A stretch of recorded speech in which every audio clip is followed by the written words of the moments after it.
upande wa Ibiza ukishuka kule chini, wakati tumekuwa na security briefing tumekuwa tunaomba kama tunaweza kupata post. Kwa sababu Diani ni kubwa na watu ni wengi. Ukisema tu Diani peke yake na Gombe Gombato, we have over I don't know if registered voters have over 60,000. So unapata wako wengi na wao ni kidogo. Na chengine ningeomba ni kwamba, nakumbuka wakati tulikuwa na waziri wetu alisema kwamba kuna program huwa sometimes wanapatiaga polisi kama ni gari, kama ni pikipiki. Tungeomba Kipchumba Murkomen kama kuna pikipiki, kwa sababu ile kazi wao watu wanafanya pikipiki zile ambao ziko ni zile za kukohoa. Kama serikali ingeliona kwamba at least walete pikipiki hata kama ni 2-3, tungeshukuru sana, kwa sababu ile kazi wanafanya ni kubwa.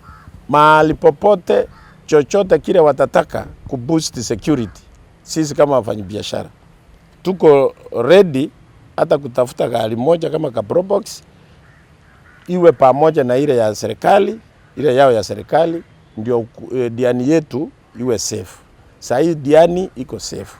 Tukiona OCPD, tukiona OCS wetu, tunajua mambo iko sawa.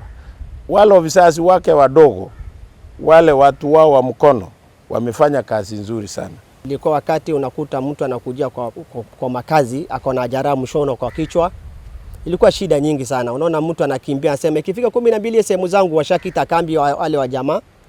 Sai things are very good, and actually we don't need we need prevention. We don't need cure.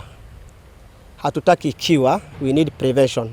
So wapewe nguvu ya kutosha.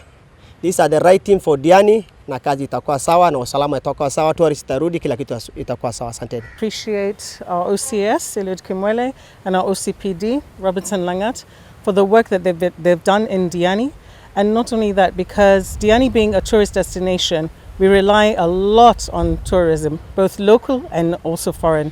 So for them to come here, security has to be top notch.